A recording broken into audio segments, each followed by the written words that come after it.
అధికారపు ముద్ర. ఇది మూసినవాడు దేవుడు అని చెప్పటానికి, ఇది మూసినవాడు యేసుక్రీస్తు అని చెప్పటానికి దానికి అధికారపు ముద్ర వేస్తారు. కనుక దేవుడు మూస్తే దాన్ని తీయగలిగిన వాడు ఎవరు కూడా లేరు. యేసుక్రీస్తుని సమాధిలో ఉంచినప్పుడు ఆ సమాధికి అడ్డుగా రాయిని పొర్లించి దాన్ని సంకెళ్ళతో బిగించి దానికి ముద్ర వేసి భద్రము చేశారు. ఆ ముద్ర ఎవరిది అని అంటే రోమ అధికారపు ముద్రది. యేసుక్రీస్తు సమాధి మీద వేసిన ముద్ర రోమ అధికారపు ముద్ర. రోమ అధికారపు ముద్ర ఎలా ఉంటుందంటే ఆ ముద్ర వెయ్యాలన్నా వేసిన ముద్ర తీయాలన్నా రోమ అధికారులలో 7 ఉండాలి. 7 కలిసి ముద్ర వేయాలి. ఒకవేళ వేసిన ముద్ర తీయాలన్నా 7 ఉండాలి. అదైనా ఆ 7 ఉంటేనే ఆ ముద్ర వేయటం కుదురుతుంది, 7 ఉంటేనే ఆ ముద్ర తీయటం కుదురుతుంది. కానీ ఆ 7 ముద్ర వేసి వెళ్ళారు, కానీ ఆ ముద్ర తీయటానికి ఆ 7 లేకపోయినా ముద్రను గెలిచి యేసుక్రీస్తు ప్రభువు పునరుద్ధరణగా తిరిగి లేచాడు. హల్లెలూయా.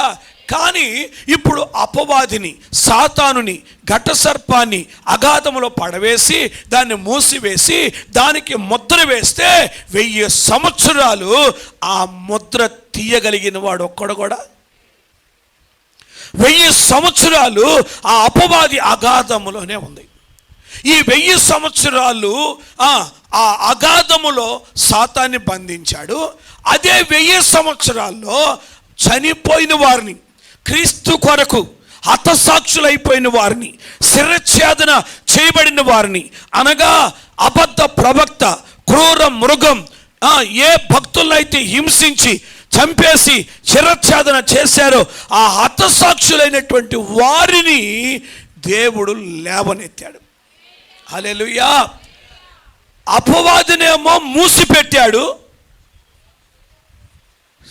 ఆయన కొరకు శిరఛేదన చేయబడిన భక్తులనేమో పైకి లేపాడు. దేవునికి స్తోత్రం. హల్లెలూయా. ఇప్పుడు లేచిన వారు దేవునితో కూడా రాజ్యము చేస్తారు అని చెప్పి మనం 4వ వచనం నుండి 6వ వచనం వరకు ఉన్న మాటల్లో చదవచ్చు. ఇంకేమొద్దు. ఆ మాటల్లో ఏముందంటే ఆ 1000 సంవత్సరాల్లో 1000 సంవత్సరాలు ఆరంభం అవగానే క్రీస్తు నిమిత్తం, దేవుని వాక్యము నిమిత్తం ఎవరైతే శిరఛేదన చేయబడ్డారో, ఎవరైతే హతసాక్షులైపోయారో వారికి మొదటి పునరుద్ధానం కలుగుతుంది. స్తోత్రం. హల్లెలూయా. హల్లెలూయా. క్రీస్తు కొరకు చనిపోయిన వారు, వీరికి మొదటి పునరుద్ధానం కలుగుతుంది. ఉదాహరణగా చెప్పాలంటే రేపు ఇప్పుడు ప్రవీణ్ పగడాల గారు ఉన్నారు. వాడు దేవుని వాక్యాన్ని ప్రకటించారు, క్రీస్తును ప్రకటించారు, యేసు క్రీస్తు దేవుడని ప్రకటించాడు. ఈయన ప్రకటించిన దాన్ని బట్టే ఇప్పుడు ఆయన చంపబడ్డాడు. అదేనా? ఆయన ప్రకటించిన దాన్ని బట్టే, అంటే దేవుని వాక్యాన్ని బట్టి, అలాగే యేసు క్రీస్తు యొక్క సాక్ష్యాన్ని బట్టి మాత్రమే ప్రవీణ్ పగడాల గారు చంపబడ్డారు. ఇప్పుడు ఆయన చంపబడ్డాడు అని అంటే ఇప్పుడు రేపు ఆయన మొదటి పునరుద్ధానములో లేపబడవచ్చు. ఆయన లేపబడి దేవునికి యాజకత్వం చేస్తారు. అక్కడ వ్రాయబడిన మాట ఏంటంటే లేచి వారు క్రీస్తుతో కూడా యాజకత్వం చేస్తూ రాజ్యము చేస్తారు అని వ్రాయబడింది. స్తోత్రం చెప్పండి. హల్లెలూయా. వారు రాజ్యము చేస్తారు. దేవుని కొరకు చనిపోయిన వారు, ప్రభు కొరకు చనిపోయిన వారు తిరిగి లేచి రాజ్యం చేస్తారు. స్తోత్రం చెప్పండి.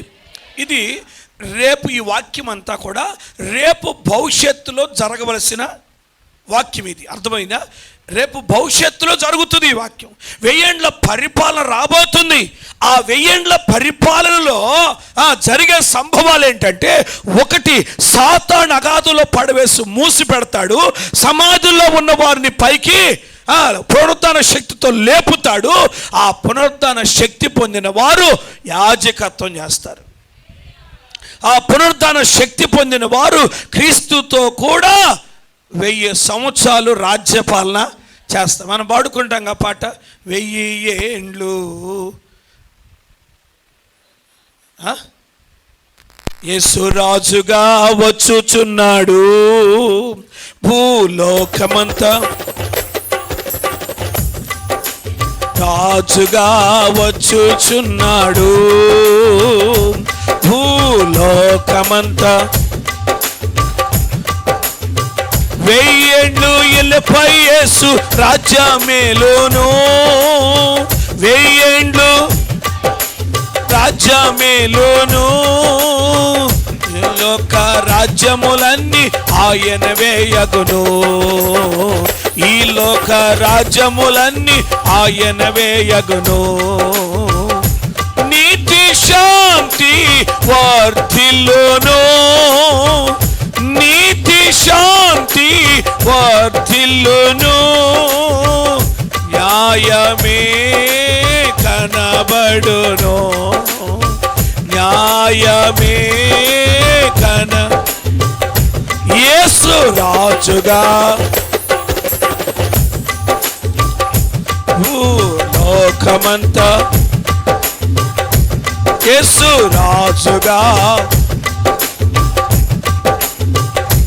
భూలోకమంతా. హల్లెలూయా, హల్లెలూయా. ఈ పాట మనం పాడుకో. 1000 ఏళ్ళు ఇళ్ళపై యేసు రాజ్యం చేస్తాడు. ఆ 1000 ఏళ్ళు ఆ 1000 ఏళ్లలో యేసయ్య రాజ్యం చేస్తాడు. ఆ 1000 ఏళ్లలో సాతాను బంధించబడతాడు. ఆ 1000 ఏళ్లలో క్రీస్తు కొరకు హతసాక్షులైన వారు మొదటి పునరుద్ధానం పొంది తిరిగి లేస్తారు. లేచిన వారు క్రీస్తుతో కూడా రాజ్యం చేస్తారు. అయితే ఇది భవిష్యత్తులో జరగవలసిన కార్యం. ఇది భవిష్యత్తులో వచ్చేటువంటి 1000 సంవత్సరాల పరిపాలన ఇది. అయితే ఇప్పుడు ఆత్మానుసారంగా మనం జ్ఞాపకం చేసుకుంటే, ఆత్మానుసారంగా జ్ఞాపకం చేసుకుంటే ఇక్కడ చనిపోయిన వారు తిరిగి లేస్తున్నారు, పునరుత్థానం పొందుతున్నారు. చనిపోయిన వారు తిరిగి లేస్తున్నారు, పునరుత్థానము పొందుతున్నారు. సాతానుడు ఉన్నంత వరకు, సాతానుడు సంచరిస్తున్న వరకు, సాతానుడు శోధిస్తున్నంత వరకు ఈ మృతులైనటువంటి వారు తిరిగి లేవల, శిరఛేదన చేయబడిన వారు తిరిగి లేవల. సాతానుడు శోధిస్తున్నాడు, ఒకరి తర్వాత ఒకరిని చంపుతున్నాడు, నాశనం చేస్తున్నాడు. ఈ అపవాది ఉన్నంత వరకు చనిపోయిన వారు తిరిగి లేవలేదు, తిరిగి బ్రతకలేదు. ఎప్పుడైతే సాతాన్ని మూసిపెట్టాడో అప్పుడు శిరఛేదనం చేయబడిన వారు తిరిగి బ్రతికారు. స్తోత్రం చెప్పండి. హల్లెలూయా. సాతాను శోధనలు ఎక్కువైతే, సాతాను గలిబిలి ఎక్కువైతే, సాతాను క్రియ ఎక్కువైతే, సాతానుడు శోధిస్తుంటే, సాతానుడు వేధిస్తుంటే, సాతానుడు నెమ్మది లేకుండా చేస్తుంటే, సాతానుడు సమాధానం లేకుండా కుటుంబాల్లో చేస్తుంటే, మనం కూడా ఆత్మీయ స్థితిలో చచ్చిన వారంగా పడి ఉంటాం. ఏంటి శోధనలు, ఏంటి బాధలు, ఏంటి కష్టాలు, ప్రార్థనకు వెళుతుంటే, రక్షణ పొందుతుంటే ఏంటి కష్టాలు అని ఇక మనం భక్తి చేయకుండా, ప్రార్థన చేయకుండా, దేవుని గురించి ప్రకటించకుండా, యాజకత్వం చేయకుండా చచ్చిన వారిలాగా మనం కూడా పడి ఉంటాం. శోధనలు ఎక్కువైనాయి అనుకోండి, ఎవరు చేస్తారు ప్రార్థన? యేసు రక్తమే. స్తోత్రం. శోధనలు ఎక్కువైతే ప్రార్థన చేస్తారా? శోధనలు ఎక్కువైతే ప్రార్థనకు వస్తారా? చెప్పండి. నిందలు ఎక్కువైతే ప్రార్థనకు వస్తారా? ప్రతికూల పరిస్థితులు ఎక్కువైతే ప్రార్థనకు వస్తారా? ప్రార్థన చేస్తారా? దేవుని సన్నిధిలో ప్రార్థన చేస్తారా? ట్రై చేస్తారు. ఒకసారి కష్టం వచ్చినప్పుడు ప్రార్థన, అప్పుడు చేస్తారు కొంచెం ప్రార్థన, అప్పుడు కూడా కష్టం తీరలేదు అనుకోండి, ఇక ప్రార్థన లేదు, గీర్తన లేదు అంట. యేసు రక్తమే. స్తోత్రం. అప్పుడు కూడా కష్టాలు ఆగకపోతే ఇక ప్రార్థన కూడా ఎందుకు? సాతాను శోధనలు ఎక్కువైపోయినాయి, సాతాను హింసిస్తున్నాడు, సాతాను శోధిస్తున్నాడు. స్తోత్రం. సాతాను శోధనలధికమైన సొమ్మసిల్లక సాగి, సాతాను శోధనమైన సొమ్మసిల్లక సాగి సాతాను శోధన అధికమైన సొమ్మసిల్లక సాగి హల్లెలూయా ఆడుకుంటాం. సాతాను శోధన అధికమైన సొమ్మసిల్లక నిజమా రక్తమే స్తోత్రం. శోధన వస్తే చాలు కృంగిపోతాం. ఏమండి సొమ్మసిల్లిపోకుండా కృంగిపోకుండా సాగిపోయే అనుభవం ఉందా? పాట మాత్రం పాడుకుంటాం. కానీ శోధన వచ్చిందంటే చాలు నాకే రావాలా అంటే నాకే రావాలంటే నాకు వద్దులే పక్క వాళ్ళకి వస్తే బాగుండనే కదా అని అర్థం. స్తోత్రం. ఏమండి నాకే రావాలా నేనే కనపడ్డారా అని చెప్పి రకరకాల మాటలు. దేవుడు ఏం చేస్తున్నాడు? సాతానుతో శోధిస్తుంటే సాతానుతో వేధిస్తుంటే ఈ దేవుడు ఏం చేస్తున్నాడు అని దేవుని మీద నిందలు, దేవుని మీద నిట్టూర్పులు, యేసు రక్తమే ఆయన అవమానించటం. దేవుని స్తోత్రం. హల్లెలూయా. కృంగిపోవటం. ఇక మనం ప్రార్థన చేయలేం. సాతాను శోధనలు ఎక్కువైన ప్రార్థన చేయలేం, ప్రకటించలేం, సాక్ష్యం ఇవ్వలేం, దేవుని మహిమపరచలేం, దేవుని గణపరచలేం, దేవునికి దూరం అయిపోతాం. అయితే దేవుని స్తోత్రం. ఇప్పుడు ఆత్మీయంగా ప్రార్థన లేకపోతే భక్తి లేకపోతే దేవునితో సహవాసం లేకపోతే ఆత్మీయ జీవితంలో మనం కూడా చచ్చిన వారమైనట్టు, మృతమైనట్టు, నిర్జీవపు స్థితిలో ఉన్నట్టు, జీవము లేనట్టే. కనుక ఇప్పుడు నువ్వు తిరిగి యాజకత్వం చేయాలంటే సాతాను మూసిపెట్టబడాలి, అపవాది మూసిపెట్టబడాలి. నిన్ను శోధిస్తున్న సాతానుడు, నీ కుటుంబాన్ని శోధిస్తున్న సాతానుడు, సంఘాన్ని శోధిస్తున్న సాతానుడు యేసు నామములో వాడు మూసిపెట్టబడునుగాక. నీవు లేపబడుదువుగాక. దేవుని కొరకు సాక్షిగా నిలబడుదువుగాక. దేవుని స్తోత్రం. హల్లెలూయా. లాజరు చనిపోయిన లాజరుని యేసయ్య బ్రతికించాడు. చనిపోయిన లాజరుని దేవుడు బ్రతికించాడు. లాజరు బ్రతికి వచ్చి క్రీస్తుతో కూడా భోజనమునకు కూర్చున్నాడు అని చూస్తాం. హల్లెలూయా. క్రీస్తుతో కూడా భోజనానికి కూర్చున్నాడు. యేసుక్రీస్తు ప్రభు శిలువ మీద చనిపోయినప్పుడు దేవాలయపు తెర చిరిగింది. కొండలు బండలు బ్రద్దలైపోయాయి. సమాధులు తెరవబడ్డాయి.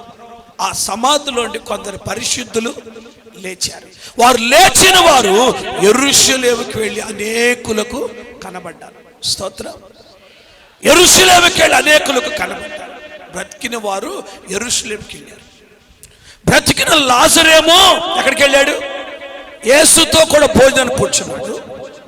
బ్రతికిన పరిశుద్ధులేమో యెరూషలేముకి వెళ్ళి కనుపరుచుకున్నారు. కానీ ఇక్కడ మూలవాక్యలో చూస్తున్న హతసాక్షులైన వారు, శిరచ్ఛేదన చేయబడిన వారు బ్రతికి యాజకత్వం చేస్తున్నారు, క్రీస్తుతో కూడా రాజ్యం చేస్తున్నారు. కనుక మనము చచ్చిన వారి వలె ఉండకుండా మనం పునరుత్థాన శక్తిని పొందాలి. పునరుత్థాన శక్తి మనకు కావాలి. పునరుత్థాన బలము మనకు కావాలి. మనం అనుకుంటాము ఎప్పుడో రేపు యేసయ్య కడబోర శబ్దం వినబడినప్పుడు లేస్తే చాలే, అప్పుడు దాకా సమాధిలో ఉన్నట్టుగానే ఉందాములు అనుకుంటున్నారు. కదలేకుండదు, ప్రార్థన ఉండదు, ఆత్మీయ జీవం ఉండదు. దేవుని స్తోత్రం. ఏమండి? స్తుతించలేరు, పాడలేరు, దేవుని ఆరాధించలేరు, జీవము లేనట్టుగా చచ్చిన వారి వలె పడు. రేపు పునరుద్ధాన శక్తి భవిష్యత్తులో కాదు, ప్రతి దినం ఆ పునరుద్ధాన శక్తి మనకు కావాలి. ప్రతి దినం ఆ పునరుద్ధాన శక్తి కొరకు, ఆ ప్రత్యక్షత కొరకు మనం ఎంతైనా ఎదురు చూడాలి. దేవునికి స్తోత్రం. హల్లెలూయా. పునరుత్థాన బలముతోని, పోయిన వారం చెప్పుకున్నాం, పునరుత్థాన శక్తితోని, పునరుత్థాన బలముతోని పౌలు మంచి పోరాటం పోరాడు. పునరుత్థాన శక్తితోని పౌలు విశ్వాసాన్ని కాపాడుకున్నాడు. పునరుత్థాన శక్తితోని పౌలు తన పరుగుని తుదముట్టించాడు. కనుక పునరుత్థాన శక్తి మనకుండాలి, ఆ బలం మనకుండాలి. పునరుత్థానం పొందిన వారు క్రీస్తుతో కూడా భోజనానికి కూర్చుంటారు. స్తోత్రం చెప్పండి. లాజరు క్రీస్తుతో కూడా భోజనానికి కూర్చున్నాడు. కానీ ఇస్కరియోతు యోధ భోజనపు పంక్తి నుండి లేచి వెళ్ళిపోయాడు. భోజనపు పంక్తి నుండి వెళ్ళిన వాడు ఉరి పెట్టుకొని చచ్చిపోయాడు. కూర్చున్నవాడు మాత్రం సంతోషిస్తున్నాడు. హల్లెలూయా. కనుక పునరుద్ధాన శక్తి పొందావా? అయితే నువ్వు ప్రభు బల్ల యొద్ద ఉండాలి. హల్లెలూయా. నువ్వు ప్రభు బల్ల యొద్ద ఉండాలి. ప్రభు బలలో చేయి వేయాలి. అప్పుడు నీకు సంతోషం, అప్పుడు ఆనందం నీకు. రెండవది, యెరూషలేముకి వెళ్ళాలి. పరిశుద్ధులు యెరూషలేముకి వెళ్ళారు, కనుపరుచుకున్నారు. నువ్వు కనుపరుచుకోవాలి. ఎక్కడ? యెరూషలేములో. నీ యెరూషలేము నీ మందిరమే. నీ యెరూషలేము ఏంటి? నీ మందిరం. మందిరంలో నిన్ను కనుపరుచుకోవాలి. అర్థమైందా? మందిరంలో నిన్ను కనుపరుచుకోవాలి. నువ్వు కనబడాలి మందిరములో. నువ్వు కనబడకపోతే సియోను మార్గాలు ఏడుస్తాయి. నువ్వు కనబడాలి, మందిరంలో కనబడాలి, కనపరుచుకోవాలి మందిరంలో. నీ యెరూషలేము దేవుని మందిరమే. పునరుత్థాన శక్తి పొందావా? పునరుత్థాన బలము నీకుందా? అయితే దేవుని మందిరములో నిన్ను నీవు కనపరచుకో. పునరుత్థాన శక్తి పొందావా? అయితే యాజకత్వం చెయ్యి. అంటే దేవుని పని చెయ్యి, దేవుని పని చెయ్యి, దేవుని ఉద్యోగం చెయ్యి. ఇది యాజక ఉద్యోగం. స్తోత్రం చెప్పండి. ఏ ఉద్యోగం ఇది? అది దేవుని మందిరంలో పని చేయకుంటే ఇది యాజక ఉద్యోగం. యాజక ఉద్యోగాలు చాలా ఉంటాయి. యాజక ఉద్యోగాల్లో డిపార్ట్మెంట్లు చాలా ఉంటాయి. రక్తమే. స్తోత్రం చెప్పండి. మనం యాజక ఉద్యోగం అనుకుంటే అంటే ఏమనుకుంటాం? ఇక్కడ నుంచొని వాక్యం చెప్పడం యాజకత్వం అనుకుంటాం. ఇక్కడ నుంచొని ప్రార్థన చేయటమే యాజకత్వం అనుకుంటాం. అర్థమైనా?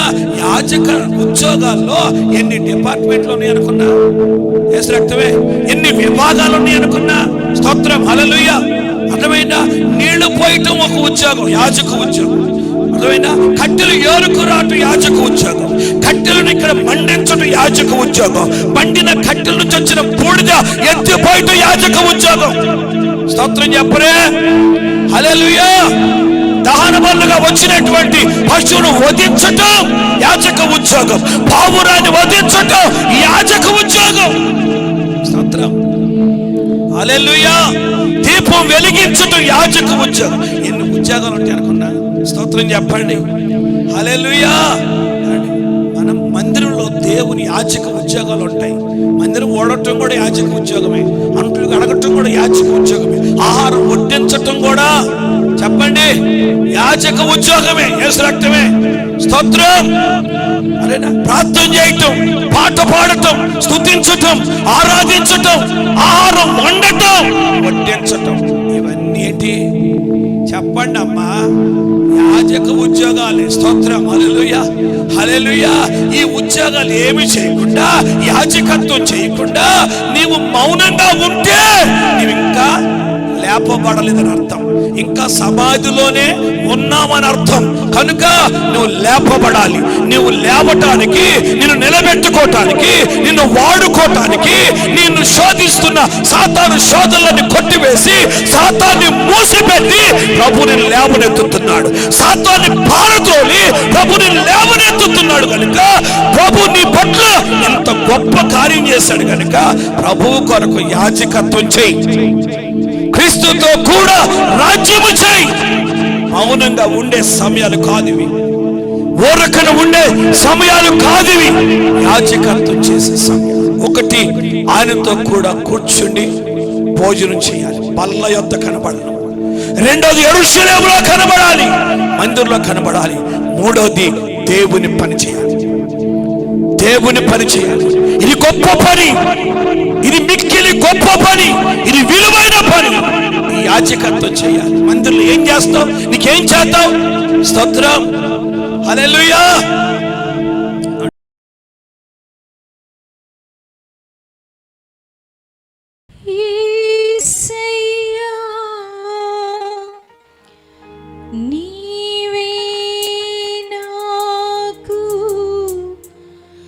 మార్గము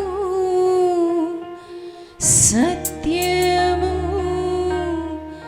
జీవమయా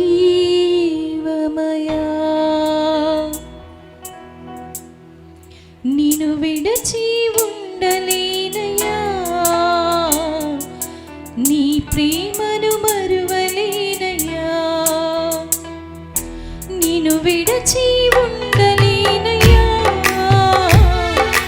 నీ ప్రేమను మరువలేనయ్యా.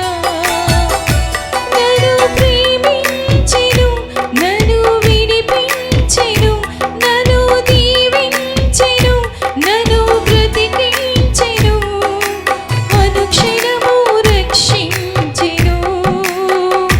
యేసు అనుక్షణము రక్షించెను, అనుక్షణము రక్షించెను. యేసు నన్ను అనుక్షణము రక్షించెను. నా దేవుడు గొప్ప దేవుడు, నా యేసయ్య ప్రేమామయుడు. నా దేవుడు గొప్ప దేవుడు, నా యేసయ్య ప్రేమామయుడు. నిన్ను విడచి ఉండలేనయ్యా,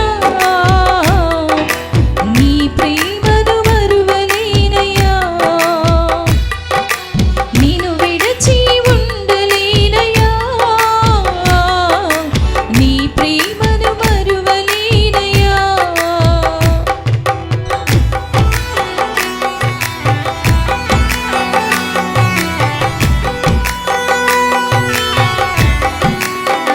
అందరూ చప్పట్లు కొట్టి దేవుని మహిమపరచుదాం. హల్లెలూయా. దేవునికి మహిమ కలుగును గాక.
రక్షించెను, యేసు అనుక్షణము రక్షించెను, అనుక్షణము రక్షించెను, యేసు అనుక్షణము రక్షించెను. నా దేవుడు గొప్ప దేవుడు, నా యేసయ్య ప్రేమామయుడు, నా దేవుడు గొప్ప దేవుడు, నా యేసయ్య ప్రేమ